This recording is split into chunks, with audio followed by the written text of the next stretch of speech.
I'm not a teacher. I facilitate education. I'm not a builder, but I facilitated the building of multi-million-pound facilities. Mum was a community activist. She used to be involved in the early Black Sisters movement. My grandparents were entrepreneurs in their own right.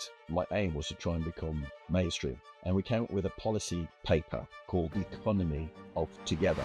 There is a synergy that can be created through collaborative working, the together bit, which will produce exponentially more than if we try to do stuff on our own. Meanwhile, trying to raise £3 million to find a new physical home, to the point now where, because of my activities and growth, while our multi-academy trust has got 10,000 students, valuable staff, turnover about 75 million. We're considered as unicorn enterprise. If someone presents opportunities like this, even if you don't know the full extent of where it could land, just see, because sometimes the doors might open. Leading through service, being an exemplar to others is important. The very house which my grandparents, their great-grandparents left in 62 is still there, still on the land. And there's almost a very spiritual moment of us going up and touching the house and just trying to take in, that journey that they did. And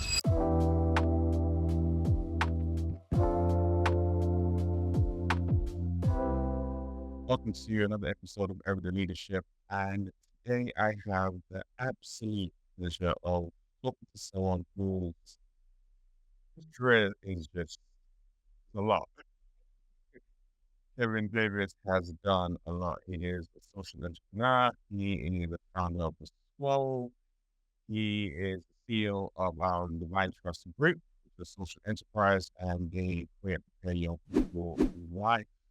And he's just someone who I think his dedication to people development is something that I'm really fascinated, inspired by, and definitely want to learn more about.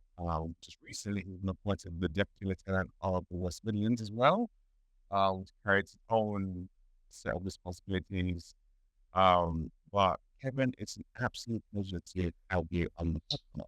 I'm happy to share my journey. I always find these settings, I listen to other people share some of the highs, the lows, the pains, as well as the celebrations, as all for adding to people's experience. And I trust the time that we're talking together might do that for others. And I guess this feels a little bit like therapy as well, in terms of me offloading to someone else. So yeah, happy to do it. Yeah. When you look at all you've done so far, even like co-founding the Mercian Trust, the Ladder Foundation, the school that you've created, what's important for you when people talk about you, that they make that association with you? What the values, what lies at the heart of Kevin Davis? That's a good question. I mean, people ask me, what do you do? And it's always difficult to try and get it in a bite-sized statement or in sentence. But I think still at the heart of what I do is that I'm a social entrepreneur in the education and employment arena. And I do that through creating collaborations from cross sectors, from civil society, public and private sector, because I believe in the power of collective activity to try and change some of the ills we've got in society. But my long-standing driving force is about how can we make the world better for young people, not just the ones that I've helped get into jobs or facilitated them getting a better education. And obviously I think about my own kids as well, that, I want the legacy that has been handed out to me from my grandparents, came from the Caribbean in the early 60s. And obviously my parents, who then grew up in the UK, and then to pass on something positive for my in people as well, in my own household, my own kids. So I think that's in a nutshell. I think I try to be tenacious. I had lots of obstacles to try and get to where I think we are at the moment. I probably want to be ahead. Probably would have wanted to achieve some of the things a lot earlier. So there's a degree of how you measure one's ambition, the frustrations of trying to get to a place sooner rather than later. but I think that in itself is a lesson to others about, this sometimes this is a marathon rather than a 100-meter dash, as it were. You have to pace yourself with some of that, and I guess I'm still at the age I'm at the moment, still learning how to navigate that drive. On that thing where you talk about your ambition and navigating the drive, you want to get to things earlier. I guess I wanna even go way back actually. Let's go to a younger you, a younger Kevin. What were you like growing up as a teenager in your early like first 10 years? What was that? I mean, Well, I don't think I was a particularly remarkable young person. I mean, I can't say I was highly academic, although did A levels, went to university. I keep saying to folks, I was a skinny black kid from Palfrey. That's what I was. Probably less skinny now, and not a million miles away from where I grew up.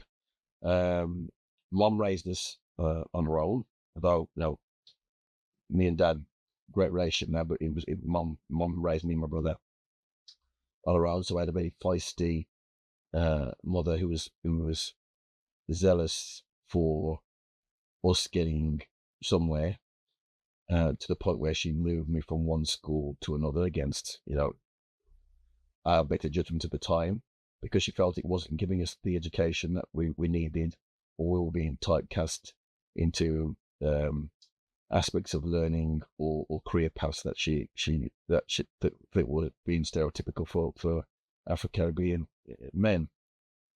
So we had that. I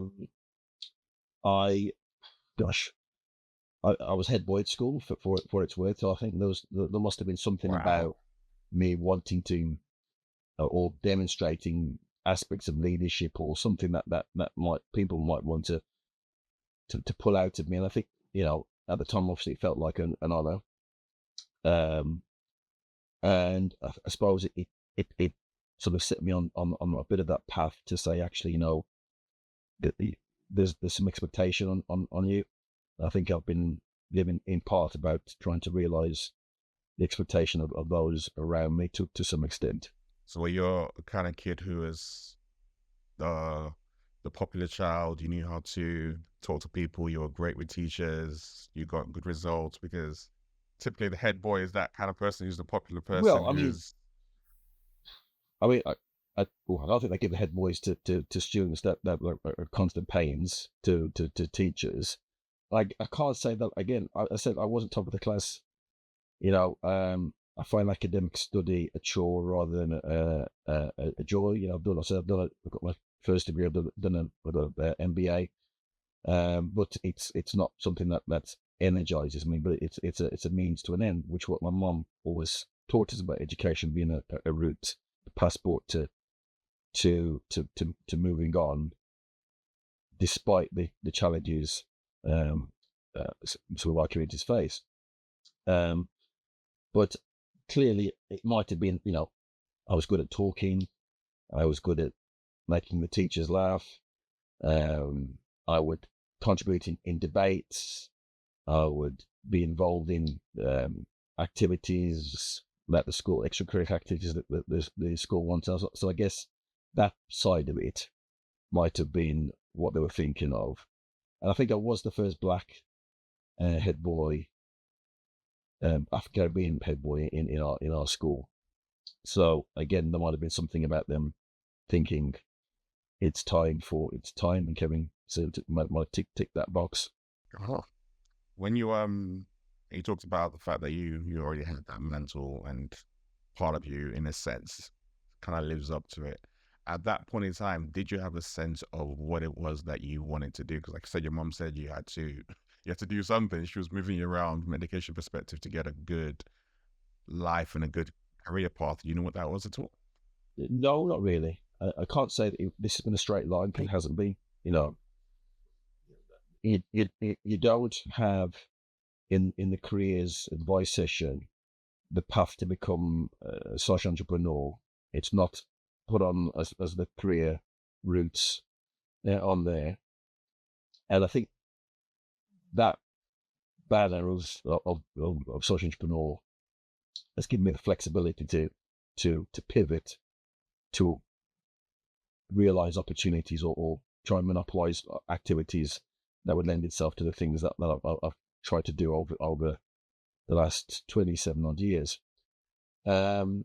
So that sort of polymath type thing, help being adaptable, I guess, to different scenarios was part of it. I read politics and management at university. Again, that's not a Russell Group university. Again, for me, it was university just sit as a nice natural next step whilst I was still working at what I wanted to do in life. And alongside doing that, I was always involved in community work, volunteering, whether it's with young people or getting involved in mini campaigns and the like, or raising funds. I did that anyway, and it didn't seem a particular route where I could earn or sustain a living, I thought at the time. So it was always alongside that. An opportunity came for me to take over a charity, and that sort of gave me the platform to do the things I've been doing over the last couple of decades, nearly 3 decades now. Yes, so I think that's been for me in my reflections where where things sort of developed, but there wasn't, as I said, a straight line to where I think I've headed now. Was there a time you can point to where you realized that you were gonna go down a social entrepreneurship route or even charity route before that? Because I like you working in charity before, you kind of took that over as well. Well, I always felt, because everyone's got to eat, but I always felt I was going to get back to uh, society in one way or another.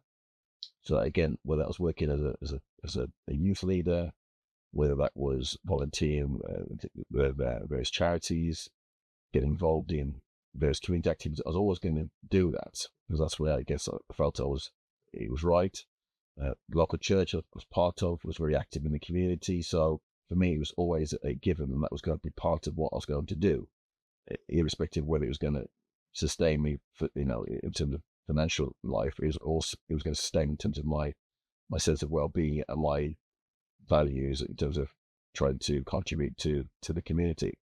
So I think that's where that sort of was always orientated around that. Mom was a community activist. She used to be involved in the early Black Sisters movement, set up community magazines that promoted aspirational thinking and reflection of Black history. And so there was something about that, I guess, a reflection of the years that pointed me in that direction. So I attribute that, and also the struggle of my grandparents coming over from the Caribbean in the early '60s, and I was very close to all my grandparents. Sit at their feet and listen to the stories and the journey, and something that's very important to me and still important to me today. Were there key other lessons or values that you've taken from both your grandparents and your mom that you've then adopted solely into your life that have been like a solid foundation to help you become the man that you've become right now and make so much impact? My grandparents were very faithful people, if I put it that. They were church attenders, and more than that, prayerful people. And I used to hear the prayers that they said for me and my siblings and cousins. And so the spiritual dimension to me is as important as the material one. So for me, delving beyond oneself has been important to in some respects, it's the wind in my cells. You can't have Kevin Davis without reflecting on that dimension of me, because that has been my motivator, and that still absolutely is. And but I think I said it in another space I was talking the other day. My grandparents were entrepreneurs in their own right. They left rural Jamaica to answer a call that the motherland of the UK, as it was then or perceived to be, to address skills shortages. And they came into, I'd say, the unknown, because in part they had a vision of what they might be coming to, but came to the UK. And as hopefully common knowledge now is that it wasn't always a great welcome. The accommodation that they had, wasn't readily available from local folks. The old adage of no dogs, no Irish, and no blacks was what was greeted. Fortunately, the South Asian population that was here prior to the Windrush generation coming over, they had houses which that they let, but again, it was houses of multiple occupancy, and sometimes a curtain separated one family from another, or they were living in the accommodation in shift rotations. So very, very, very humble beginnings, and so I haven't forgotten that, and I certainly, my children haven't experienced that. To get them to remember that is important. And I went to Jamaica last month, first time for my kids to go. I hadn't been for a while, and we went to see my dad's side of the family, or the island, part of the island, and the very house which Granddad Davis, my grandparents, their great grandparents, left in '62, is still there, still on the land. And there's almost a very spiritual moment of us going up and touching the house, and just tried to take in, that journey they did. And if they had made very different decisions, then different versions of me and different versions of my kids would have been. And so I think that tenacity bit, Granny Davis ran what they call the local partner, the partner system, where they couldn't get bank loans from from local institutions. So everyone would throw a hand in a bit of cash, and then everyone would take turns at having all the hands. And as long as everyone was paying in their hand on a regular basis, everyone would get their money back. And Gran would take a little top slice for administering it, and she did that for decades. She was the person that ran the partner. So there was always that, and whether it's tailoring for my other grandparents, it was something which I think I didn't think was particularly unique to our family, because I said there was lots of people from that generation that had to fight to survive and had to be tenacious, and I guess some of that might have rubbed off on me. That's the one when you think back to our parents and our grandparents and the journey that they've gone through, there's so much lessons in the way they just carry themselves, the way they just got on with things. They figure things out, they got it done. But I think more importantly, one of the things I always love listening to these kind of stories that I get from it is that sense of community. That they didn't do things in isolation. It was always about how can we work with other people around us to move things forward. So whether that was a partner there, when coming over to the UK and building and creating a community here, whether it's through to church and other areas. And then when I look at what you do, there's something around community that's also super important to you, because every single thing that you've done has been in community with other people as well. Yeah. When I sat on the board of the Black Country Local Enterprise Partnership. So basically, it was a regional quango, if you will, that was looking at how we can economically prosper the Black Country region. And I was a non-exec who had part of the portfolio for economic inclusion, and we came up with a policy paper called the Economy of Together. The Economy of Together. It sort of symbolizes, I guess, what you're asking me about.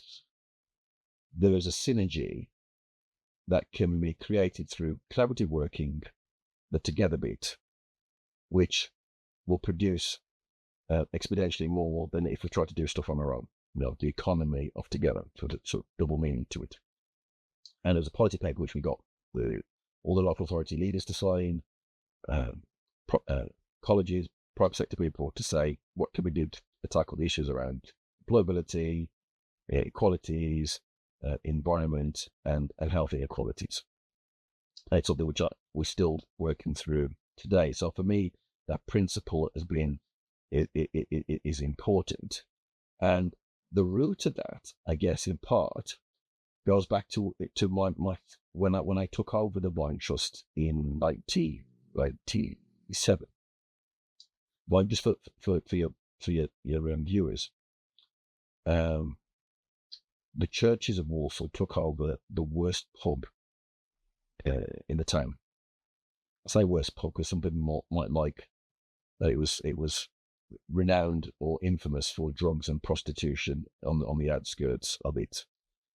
But it got shut down by the police and they derelict for some time. And then an old lady, was an old then, sitting middle-aged lady called Betty Deacon, had the idea of saying, could we take over the old pub and use it as a community facility, but or a non-alcoholic pub? And that's exactly what I did. I volunteered as a teenager, I guess, in the place, and then started to raise money for it. And then whilst I was going through university, I did a little bit at British Telecom, process design management. Trustees approached me and said, Kevin, we need some help. Could you do some more for the facility? And I said, well, you know what? I'll take a year out. That's what I said. I'll take a year out and see what we could do with this. It was a big step, Family thought it was crazy. I thought, you know what, I'm going to have a go, and then I can get back to earning some proper money, right? So what I saw at the time was the young people coming into the facility didn't have jobs. Life at home stank at times, and school wasn't working for it. So all we had, obviously, was an old pub and some goodwill people that were willing to put some time into young people. And what I realized is that great facility, but it's not enough to try and tackle those issues that we were facing. So we needed to have relationships and conversations with the people that could make a material difference to those young people's lives. That was schools, that was housing providers, that was private sector employers. And so what I did, I used the facility to accommodate work experience in the first instance for kids in support housing. We managed to get some funding from the European Union at the time, and collaborated on some projects where we gave taste of work experience in the pub, not alcoholic pub, and then gave them some certification, and then took them on field trips and whatever else, get them outside of the area. So sort of had never left Walsall to go see Mount Snowdon in Wales was something completely brand new experience. And I noticed we were making some material difference with these 17, 18-year-olds. But thought, you know what? The root of some of the things that these young people were demonstrating goes back to a younger age group. So I approached the local college and said, we've done this project called Just for the Taster with support housing young people. I think we should do something with college kids. And at the time, I think the law had changed where the local college could take on pre-16s, kids that were probably on their way to alternative provision or people referral unit. And so we did that collaboration. And first, it was like a long interview to go into Walsall College. So it was 4 weeks, 12 hours a week for over 4 weeks. And we got them to be re-engaged for them to go back into the college. But the college at the time, different today, but at the time didn't have the capacity to take on some of the young people that we were, some of them had very challenging behaviours. So they asked us if we could keep it longer. So 4 weeks went to 12 weeks.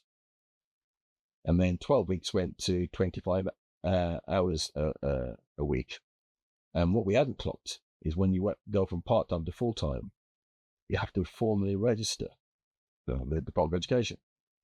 And formally register meant becoming, in essence, an independent school with all the regulation, what have you. So we had to make a choice about whether to just pull it back a bit or offer that provision. So my first school was set up, Second Chances, an independent pupil referral unit, contracting with a local college to engage kids at the next third from school. We then grew, and the services then said, actually, let's do more and offer it to more schools. And we did it with every school bar the 2 selected grammar schools, for obvious reasons. And that journey required collaboration with, the education system, because those kids, crazy at 14, your school career is finished, but also with employers, because we needed to get them job ready, work ready. So we tried to provide work experience, which we did do in the pub, but recognized that not everyone wants to be a barman or a restaurateur. So we started trying to create what we called intermediate labour markets, sort of similised work scenarios that contracted with bigger employers to be almost like a long job interview. And we did that for a number of years. But what I realised in running the Second Chances School is that it wasn't financially viable, because we would get the crumbs off the table from the schools and from the college, and my aim was to try and become mainstream. And an opportunity arose when the free school narrative was becoming more settled with the Labour government of Gordon Brown Blair, and then subsequently with the coalition. And then a particular model of school I found out called a studio school. And it seemed to marry my aspirations of what I was doing around alternative provision and the intermediate labour market. So young people would learn in a work setting, in school, but work on projects that the private sector would create. And so I set my heart on trying to create that. Meanwhile, trying to raise £3 million at the time to find a new physical home beyond the pub, because the pub wasn't conducive to do what we do. So that was my first real journey into raising significant financial capital to build things. But I raised the 3 million in the end, built the Goldmine Centre, convinced everyone to allow me to create a studio school, and then went on to develop that in the joint venture called the Mercian Trust, which I co-founded and still chair, which has now moved to 9 schools, and hopefully another 2. And if the consultation process goes well, that we'll be doing that over the next year or so. So that's been part of the sort of journey. You asked me a question about the economy of together, the working together. That's been part of how I operate here. Listen to you share that story, and I hear you effectively going from, in a sense, strength to strength, but bigger and bigger and bolder and bigger and bigger. And I go back to what you said just before you started that story, which is, my family thought I was crazy. This is all brand new to me, but I thought, let me take a year out and see what happens. How did you get the courage, the confidence, the boldness, lack of experience was there, obviously, but you kept on stepping into more and more and more. So where did that come from for you to just have that faith and belief? Well, if you're in church, brother, I will be telling you that it's come from the Lord, right? I'll be saying absolutely that's not. God gives us the skills and talent inside of us, so Yes, well, amen to that. So as I said, I'm a spiritual man. I've been journeying as a Christian for goodness me, 35 years, maybe longer actually. 35 years, yeah, 35 years. And so I would say there's something absolutely in that. But I think They're saying necessity is the mother of invention. I'm not a teacher, although I facilitate education. Um, I'm not a builder, but I facilitated the building of multi-million-pound facilities. I'm not a restaurateur, but I've ran 3 restaurants, which is the most difficult thing I've ever done, to be honest. Not anymore, but just let the space. But it's been course corrections or adjustments to the situations that have been presented to us. When I raised 3 million odd quid to build the Goldmine Centre, I had to borrow half of it, which wasn't my route. I wanted to get grants to build the facility, and but no, no one. There wasn't. Well, we weren't successful in getting all the grants that we needed for that. Mainstream banks didn't want to lend to this unknown, so I had to go down the social finance route, and where their risk appetite was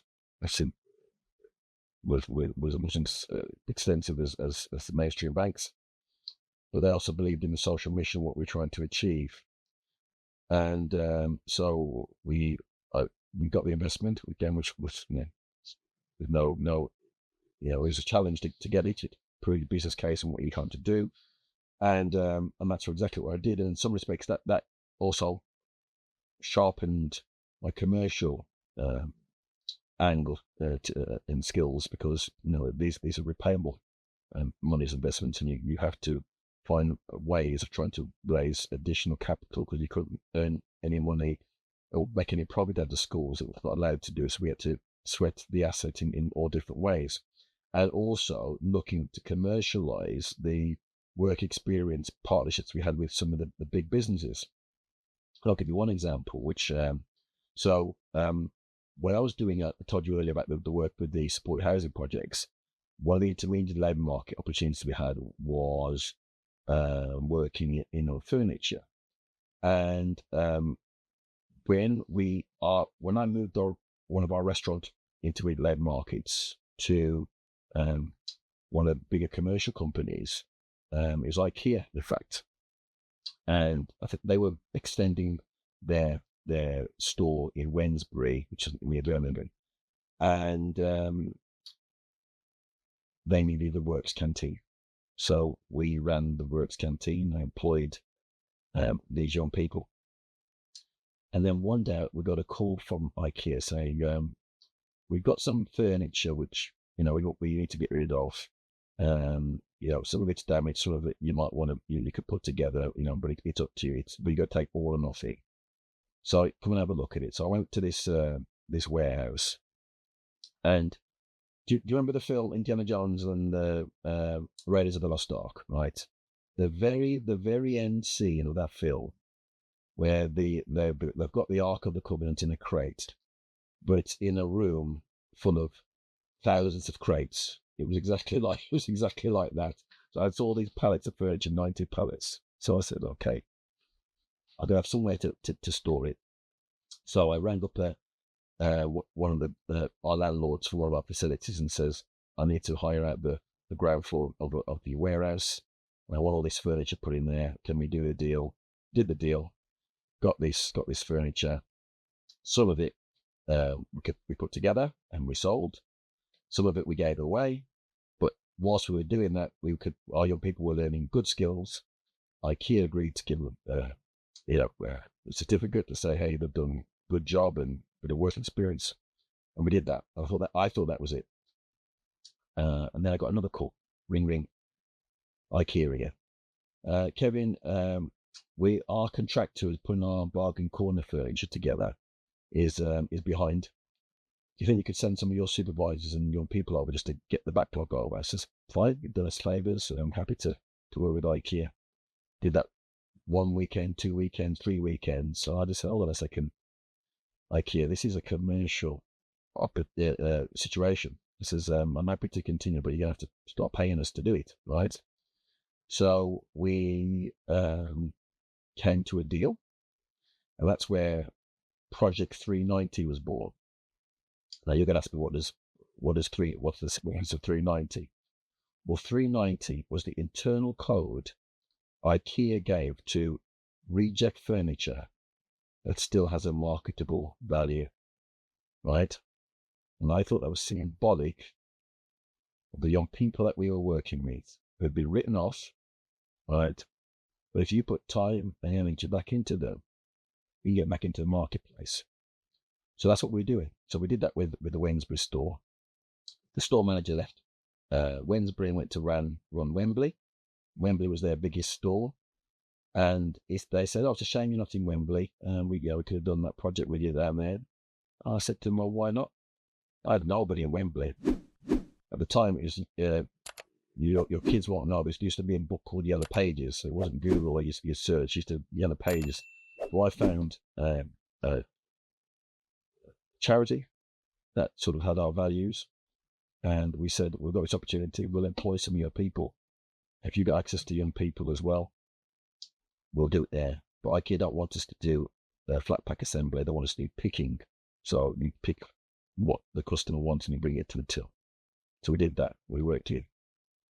A lot of inner city kids, real stories, gave them work experience and a job working for us as we worked for IKEA. Did that in Wembley. I thought maybe there's some portability to this. So Cardiff didn't want picking, didn't want flat pack assembly. They wanted someone to get the trolleys from the car park back into the store. So I got in a car, knocked on the door, every place in Cardiff, think, where can I get young people from? Where could I get someone who could work with us on the ground? And did the project there. He went across a number of stores across the UK, different ones, went to Ireland, did a little bit of France.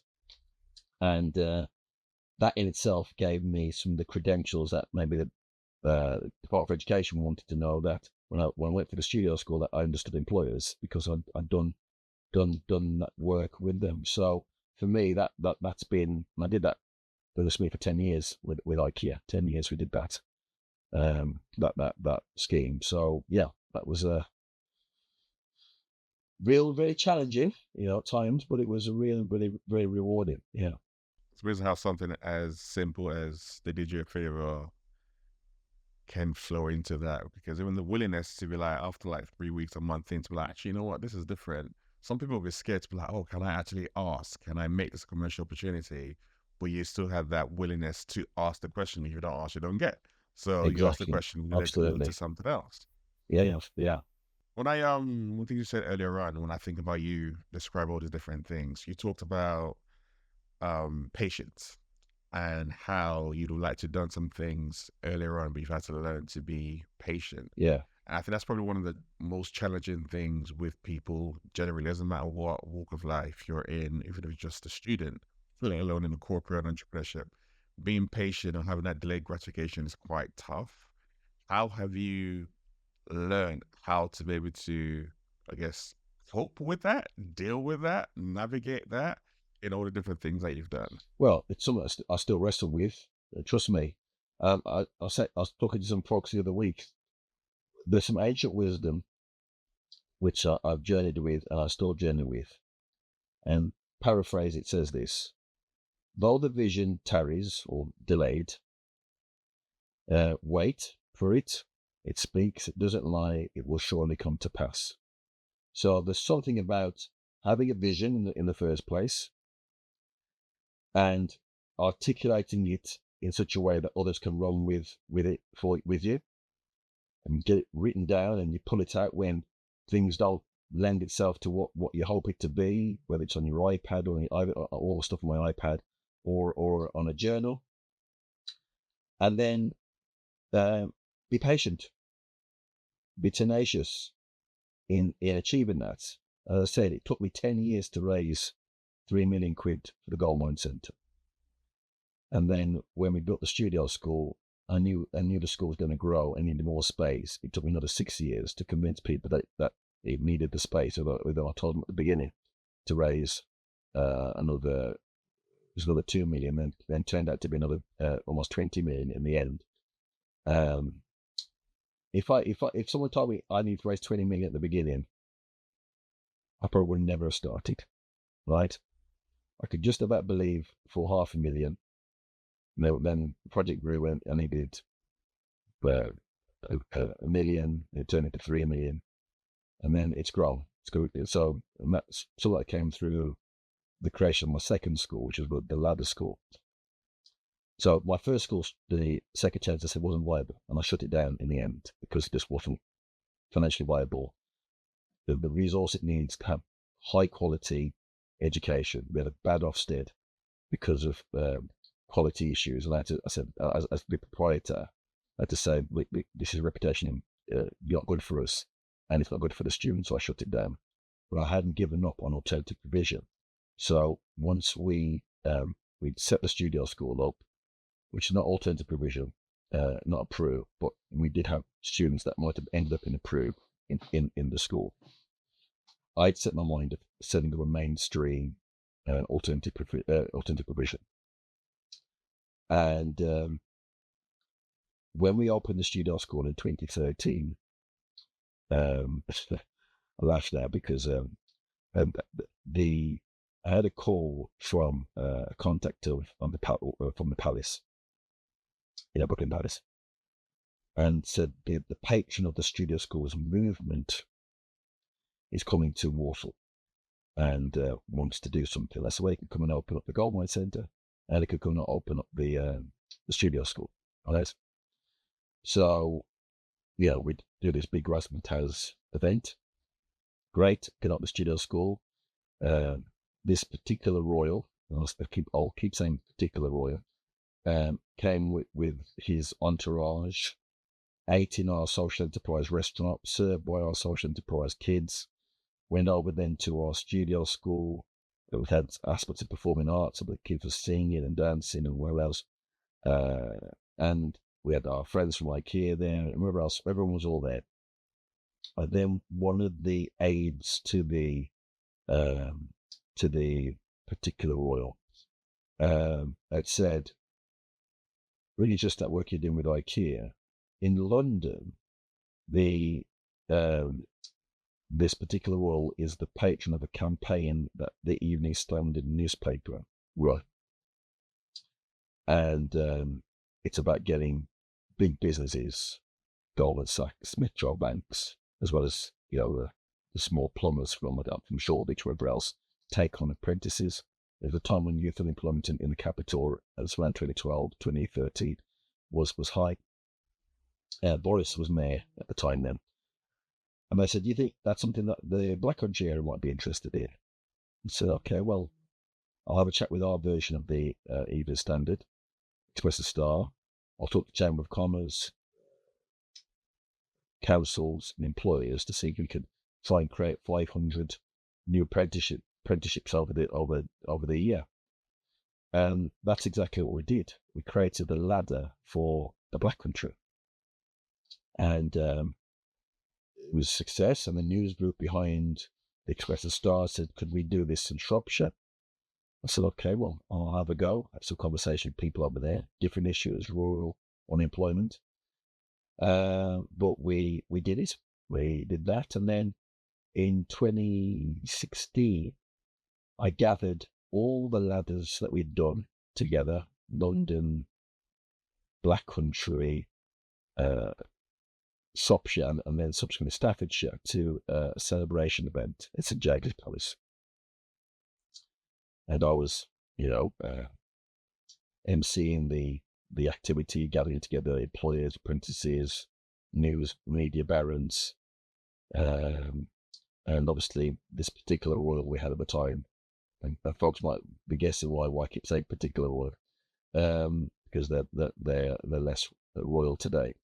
And we said we're going to do a number of things. We're going to set up a foundation to steward and curate the ambition to create a ladder opportunity for young people. We're going to move into Birmingham to create a campaign around there, a campaign that wouldn't just do newspaper stories about the plucky kid who's made it out of apprentice, or the employer who's had the foresight to take them on, but doing awards around them to celebrate that as well. So that's we announced that, and the last thing was to announce the application that we're going to put in to create a new alternative provision school called the Ladder. And so we submitted that application, and the application was in the name of the Mercian Trust, which is co-founded because the Mercian Trust is a joint venture of the Goldmine Trust, which I'm actually CEO of, and the Queen Mary's Grammar School, Boys Grammar School. And the Boys Grammar School relation came about because when I put my first application to the studio school, you talk about tenacity and waiting, it was rejected.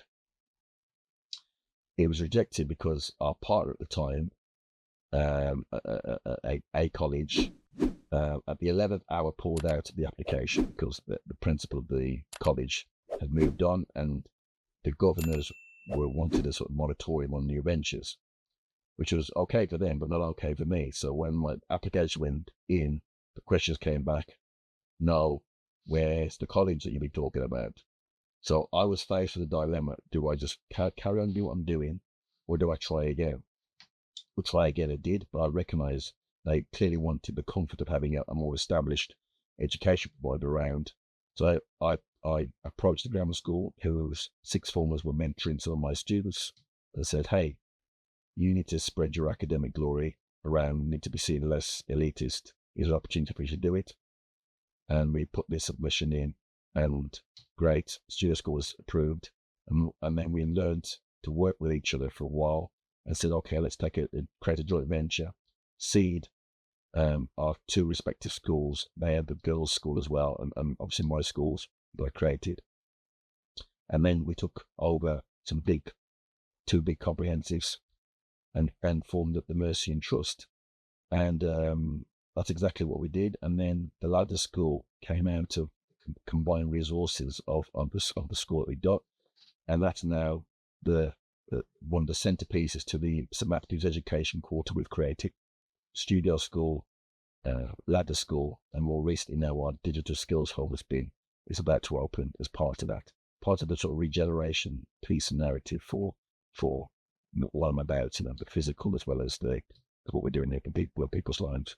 That theme of tenacity definitely runs through your journey and your story, because I can't imagine when Second Chance closed down, there'd be a lot of people who just been like, my gosh, I failed. That's a massive failure.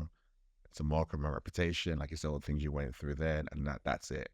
But for you, it's very much like, okay, that closed down, but what you were trying to create through that, you just recognized that you needed a different way of doing it. But the idea was still solid, and you were willing to pursue that, even when you had that last minute rejection again. Was that look like? Who can I partner with? Can I collaborate with? So that willingness to not just sit in the failure, even though it hurts when it happens, Yeah. but to learn from that and then to keep on going with something sounds very much like that. That tenacity for me is that envelope around a lot of what you kind of talked about so far. Yeah, I don't know any social entrepreneur who isn't tenacious. They will have had knocks to achieve what they're trying to achieve, or they'll have something cooking which is taking longer to come out of the oven, as it were. I might say it feels good. It doesn't feel good when you don't get what you hope for. It's very painful at times, but I think if you go on long enough, exponentially, you'll have enough in the tank to realize that you've been not in the same situation before, but one where you've had to overcome an obstacle or go through something to get out on the other end. And I think that is the regulating factor you have in yourself when things don't seem to go to plan. Now, for me now, there's more noughts on the end of the stuff, but still, there's still things. Sometimes it's easier to raise $1 million than it is to raise $5,000 on some of the stuff we're doing. It has that sort of, it's like the famine or feast on some of the stuff we're doing, or things have got restrictions on it and you can't apply or do stuff for others. So for me, yeah, I think that's, and learning from others who who've maybe gone on a little bit before you. Um, when I was when I found out the concept of the studio school, the way I discovered it wasn't because I was looking for studio school. I was looking for some way to scale up my IKEA initiative, but I needed some investment. So I turned to the Young Foundation's offices for the program that they got for capacity building and with that potential investment, which made me have to go off to London and, I've got time to do this, but I did it anyway. And it was there I discovered the studio school model because the Young Foundation had created the Studio Schools Trust and they'd developed this concept which sort of articulated for me what I wanted to do. And it was whilst I got on that journey that Goldman Sachs, uh, uh, they had a program they brought from the States called the 10,000 Small Business Program. Right, yeah, I know about that. And Yeah. they wanted to have, so it's a business support scaling up initiative with peers from different industries working together, small businesses, underpinned by academic rigor through Oxford University and Aston Business School.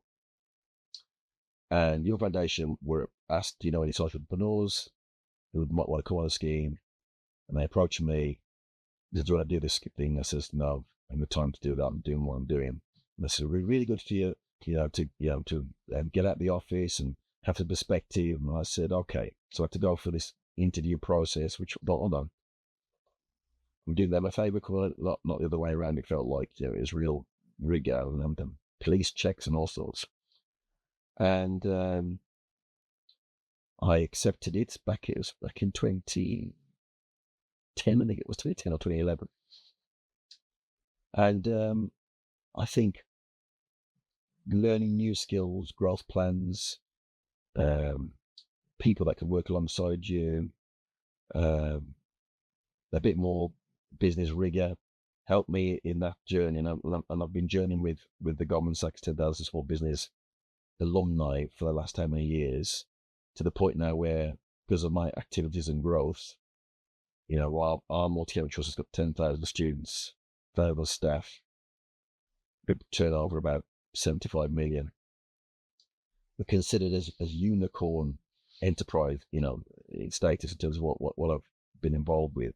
So I'm still journeying in around with that, but that's been part of, I guess, also significant for me in terms of engagement with sectors which I probably would never have had any experience with. And what it also taught me is if someone presents opportunities like this, even if you don't know the full extent of where it could land, I've learned enough to say, just see, because sometimes the doors might open that you're not aware of. And I think that's part of also the entrepreneur, that social entrepreneur at least, looks for opportunities when new opportunities present themselves and see where it goes. So there's some secrets in the secret sauce of pushing doors, or going into certain things which might not present themselves initially at the outset, if that makes sense. Yes, but when do you know when to also say no or walk away from opportunities? I think that's probably one of my big challenges is sunk costs can keep you in a place longer than you should be. I've sold so much time, so much energy and money into something that, one more push or another big investment will get us to where we need to be, right? And I have been in that situation where it hasn't, I've learned painfully, where things just haven't worked out. So we used to run lots of restaurants that employed young people. Hardest thing I've ever done. Just to employ young people who, there was a good reason why they weren't productive in the workplace. And so you're working with them and expecting them to be productive and profitable. And it was challenging. And you weren't putting these restaurants in great footfall areas. You're doing them in inner city areas where, there was deprivation. So I think it was lockdown that really in the end forced me to say, you know what, that season is done for us. I'm not going to do it anymore. And so we came out of that.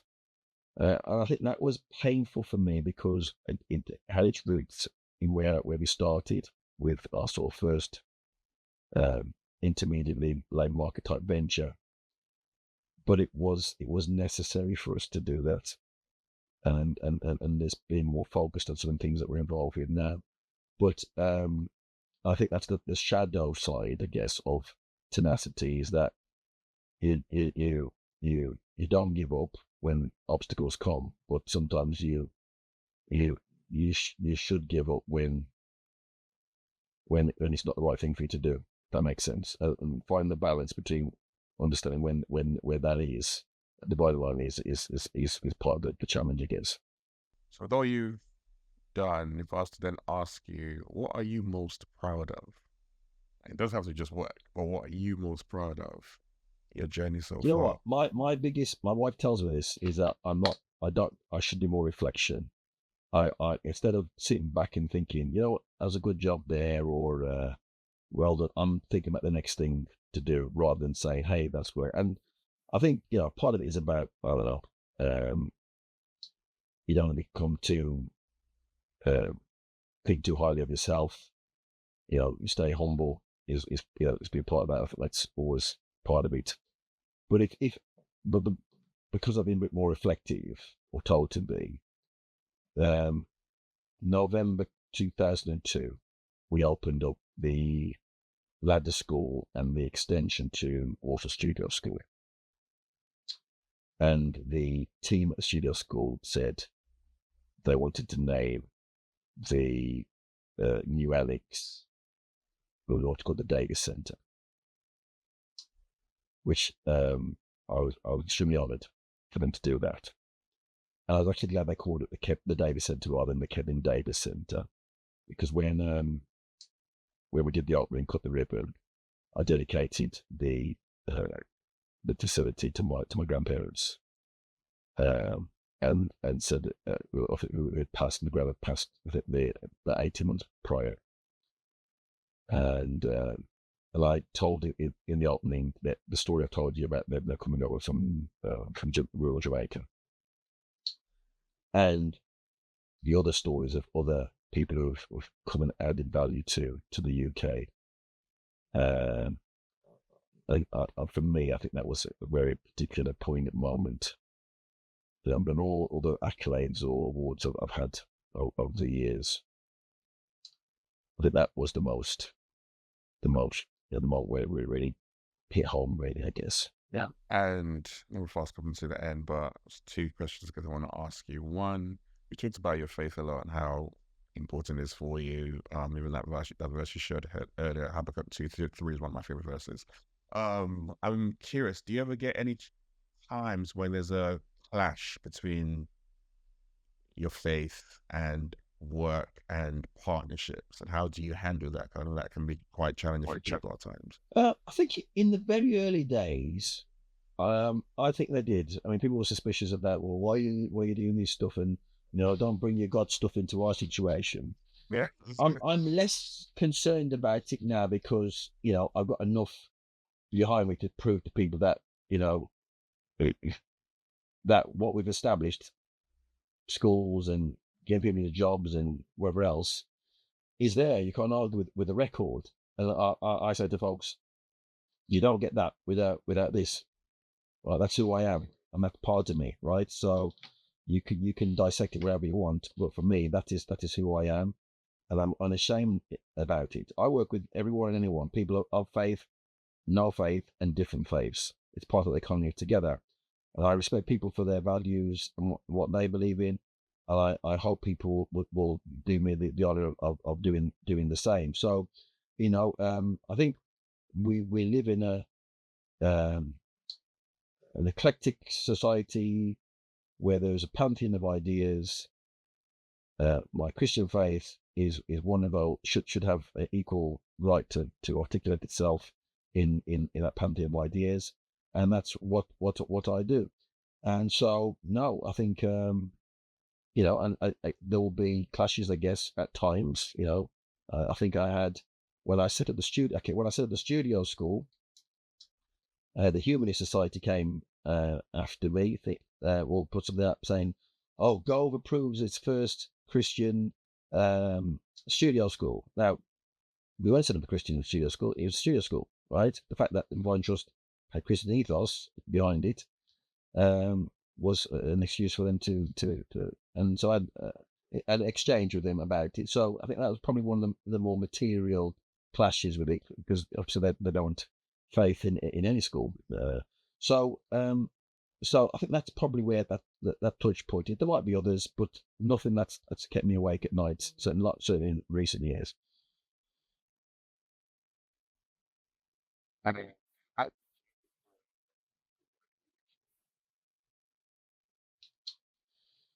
Whoa, that's a good question. I think, and I would say this, I think servanthood is a key part of that, is leading through service, and being an exemplar to others is important, that you pioneer a way which you walk in yourself and trust that others are on that journey with you through your example. So for me, I've cleaned out drains, cleaned toilets. I've sat alongside young people at 2 o'clock in the morning when they're in the gut. Yeah, I've done all that, right? So I know, I know the story. I'm just done stuff from a desk. I've had the journey. So for me, that is part of it.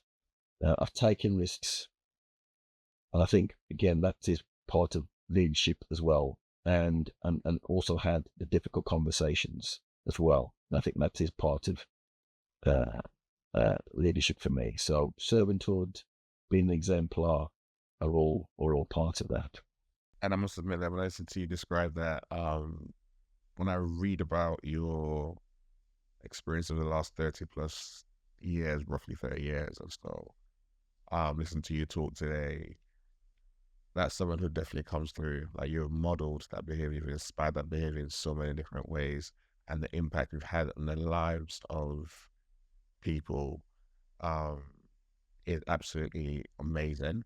And it's always such a great pleasure for me just to just glean a bit more about people's experiences. What's it like behind the scenes, not just what people see in the front, but what's actually behind the scenes going on for the person who's driving this, who's going through this. Like you said, even though that time you've raised a family, you've got kids. So there's so much stuff in your life that's happening for you, and yet you're still continuously pouring out into other people, learning from your mom, your grandparents, and carrying on that generational impact that they've had on you. So thank you for all the work that you are doing and continue to do. And even like we said right at the start, there's like 2 new schools that are consulting about now, potentially to bring that into the fold of the work that you're doing as well. So the work hasn't stopped. There's still a lot more to be done that you're definitely leaning into more. And it's always great for people to know and support people like you and the amazing work that's being put out there. No, thank you. And as I said, if this is any help to anyone, even if you just say, you know what, keep going. You're not on your own. People have trod a similar path to you before, and so what you're feeling, experiencing isn't new, and may help you just to maybe sleep better the next night, or pick yourself up again and keep going, or to speak to someone else to say keep going. So thanks for the opportunity to share some more story and my journey. Thanks, Travis. This is Everyday Leadership. We'll see you next week.